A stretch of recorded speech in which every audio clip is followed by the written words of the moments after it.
On dear buyer. This is the 80s Show on iHeartRadio. Let's start the show. Let's start the show. Come on, let's go. Come on, let's go. Say ho, ho. Say ho, whoa, ho, whoa. Let's start the show. Let's start the show. Let's start the show. Let's start the show. What the hell day is it? It's Wednesday, right? Yeah, it's Wednesday. I don't know about you, but I harbor a certain amount of resentment this particular Wednesday, only because in radio everywhere, for whatever the hell reason, it seems like every, and I kind of work with multiple markets, I guess you could say. But every market that I work with, the morning show, those shiftless, lazy bastards, the morning show took the last 2 days off. I guess it coincides with Columbus Day, but all I know is that they're back. And they're all like, yay, we're back. We feel so well rested. We're ready to make radio magic. And I'm just like, yeah, maybe you could magic up a period where you go away forever if you're going to bring that attitude in here when we've all been busting our asses this week. But that's neither here nor there. It's just there's nothing that is going to make you feel a little bit more run down than seeing people that are fresh and well-rested from their recent vacation, bound with reckless abandon into the office, feeling great and telling you that you should feel great as well. Although I can't really fault them for spreading the love and good energy and whatever the hell else it is they spread, but it's an interesting day, besides that. It's an interesting day because, well, if you've listened to the show for any length of time, you've probably heard this whole idea of the separation of church and state come up on numerous occasions. And usually when we talk about it, we're talking about America's absolute failure to effectively separate church and state. Now, hear me on this one. I in no way, shape, or form have any kind of problem with anybody's spirituality. That's something that is too valuable and too personal for anyone from the outside looking in to poke holes in. If you're not hurting anybody and it makes you happy and it's valuable to you, then what business is it of mine or anyone else's? Answer, none. Zip, zing, nada. Not at all. But one of the main reasons, one of the tenets upon which America was founded was this idea of separation of church and state. And we are in no way, shape, or form separated. How do we know this? Well, we couldn't have an atheist president. That just would never fly. There's entirely too much religion wrapped up in people's votes. And if you don't believe that, you should know that the rest of the civilized world, places like just the rest of the civilized world, period. Places like Scandinavia, Australia, England. When they look at the American political process and they see the fact that televangelists with shellacked hair that are building old folks' homes and using them as tax write-offs, that are satellite sermon preaching,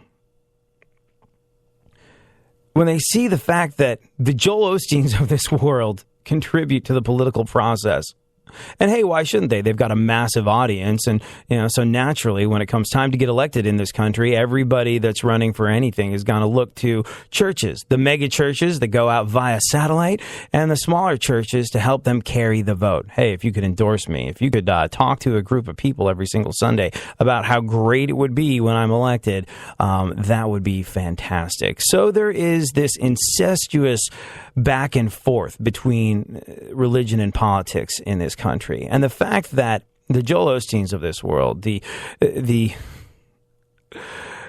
televangelists of this world in America have any kind of sway over the political process makes the rest of the civilized world look at us as though we are semi-evolved simians picking and eating fleas and scabs off of one another. Like, this guy affects the vote? Oh, America. And you know what? In this particular instance, they're right.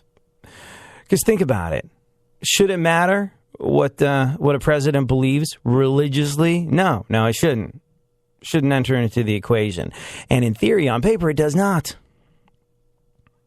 But can you imagine the idea of an atheist president? The way Australia has an atheist prime minister who's actually fought for the rights of churches, but also fought to separate church and state.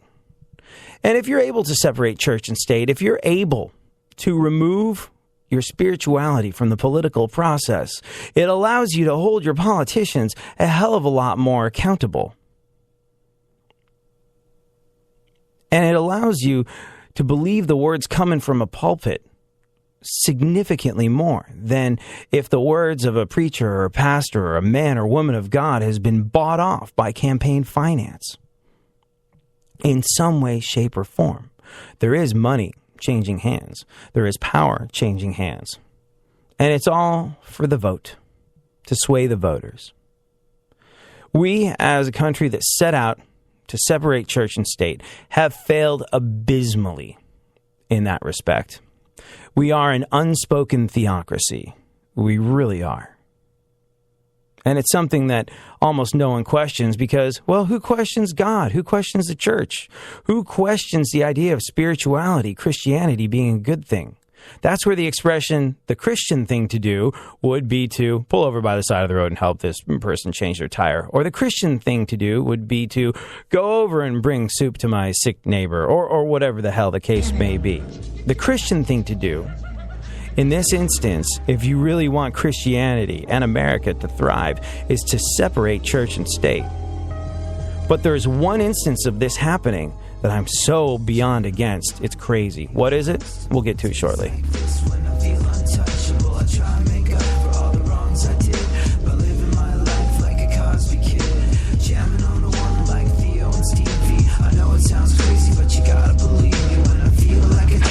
iHeartRadio wants your feedback. Click thumbs up or down whenever you hear a song. And your feedback will help enhance your iHeartRadio listening experience. iHeartRadio goes one-on-one with Jimmy Page to talk about putting Led Zeppelin together in just a matter of months. I've found, Robert, I've managed to feel John Bonham's playing. He was playing with Tim Rose. I managed to hear that. And then John Paul Jones came into it right at the tail end. You know, he called me up and said, I hear you putting a group together. I want to get out of studio work. I'd been out of studio work because I'd been in the Yardbirds. And then we had this rehearsal. Sure. But the fact is, from that rehearsal, we, in my house, routining the material and for the album and also the live shows in September. And then we're into the studio recording. And so if we're saying, even say, the month of September, it's September, October, there's Christmas, we're already touring over here in late December, January. In January, we've completed the album's ready to come out, and we played in San Francisco, which is where we just suddenly, that's it. Keep listening to iHeartRadio for more Jimmy Page and all your favorite artists. iHeartRadio goes one-on-one with Fitz and the Tantrums to find out what their success means to them. Our entire experience of being together has been a dream come true. A lot of bands don't get this opportunity. So every day we sit in gratitude, you know, because we could still be singing at the Hotel Cafe. You know what I mean? So we feel very fortunate, and we hope that we inspire other artists that are on the come up to do the same thing, to never say no, to work, to not giving up. Yeah, not getting out of line and just, you know, holding it down for themselves and their love for their craft. Keep listening to iHeartRadio for more Fitz and the Tantrums and all your favorite artists. If you like what you're hearing, tweet the show at ADSXE. AD on iHeartRadio. I do what I want, when I want, how I want. Yeah, I do what I want, when I want, how I want. This is my United States of whatever. Picture me giving the damn, I say never. Yeah, I do what I want, when I want, how I want. Every day you're going and working, running that. So, if you're just joining us, or if you're new to the show, feel free to join in the conversation at ADSXE is where you can holler at me. At Funk FM is where you can reach super producer to the stars, Barry Funkhauser. But if you are just joining us, maybe this is the first time you've listened to the show, or perhaps you're just joining us this particular morning. We've been discussing the separation of church and state and how, generally speaking, America, despite the fact that one of the main goals of the founding fathers that we hold up so high was the separation of church and state, we're more or less failed at that. We could never have an atheist president. I'll never say never. Dare to dream.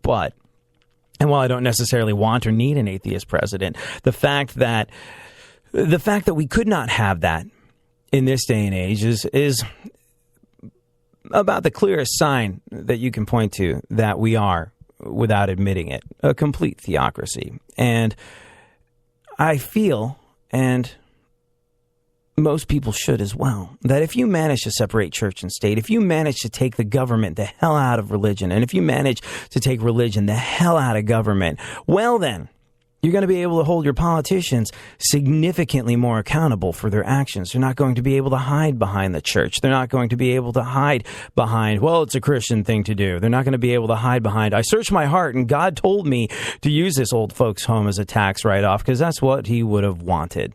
And I know this because I've got a relationship with a pastor, and the pastor has a closer relationship with God than you do, so shut the hell up. And the unwashed masses would not be able to go, oh, well, okay, yeah, fine, if that's how you want to justify the misappropriation of our tax dollars, when if he says it's okay and he's a man of the cloth, then that's fine with us. That stuff would go away if we managed to successfully separate church and state. And there's possibly nobody that is more of an advocate for getting spirituality the hell out of politics than I am. Not to devalue anybody's spirituality. If you're just joining us, like I said earlier, it's far too important. It's far too valuable. It's far too personal for me to, in any way, shape, or form, detract from a person's spirituality. What the hell do I know? I don't. I'm just a spiritually searching guy that's waiting to be struck by a lightning bolt. So I'm not entirely sure.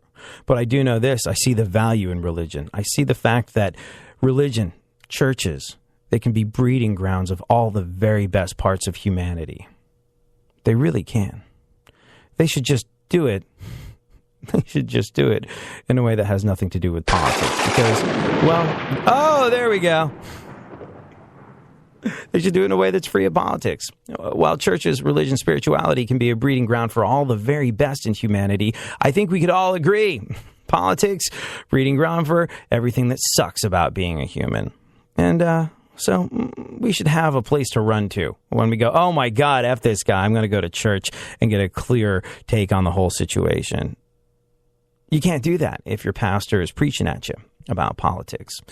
And here's the thing, while I am completely 100% for the separation of church and state, there is an interesting weirdness that's going on right now that is essentially legal action to separate church and state. And while I advocate for this, this particular instance of what's happening is actually kind of frightening in a way that violates all sorts of ideas of free speech. What is it? It's happening in Houston, Texas, and we'll get into it a little later on in the show. And if it makes me come down off my high horse of separating church and state, then it's probably going to be a reasonably big deal to you, too. Right now, though, let's take a look at the events of today in our segment, My Witness News. In no way, shape, or form fair. Certainly not balanced. Funkhauser, A, how are you? B, what's going on in the world? How are things? Things are good. Things are good. Nothing new to report. Your girlfriend's out of town, right? Yeah, girlfriend's went south for a couple of days for work, on a work excursion.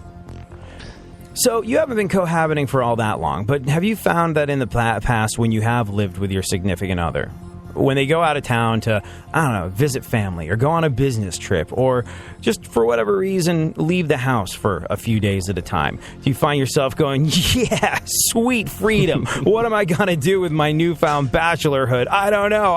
And do you do that? Do you have that? Yeah, it frees up my mind so I can think of other things and not be interrupted. Think things like, I'm going to watch so much porn.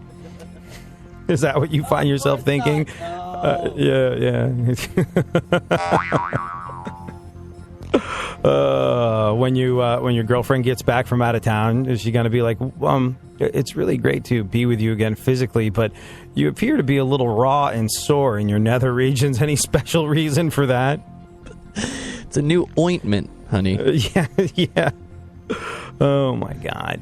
Well, but do you have that initial sort of like, yes, sweet, sweet freedom. The shackles are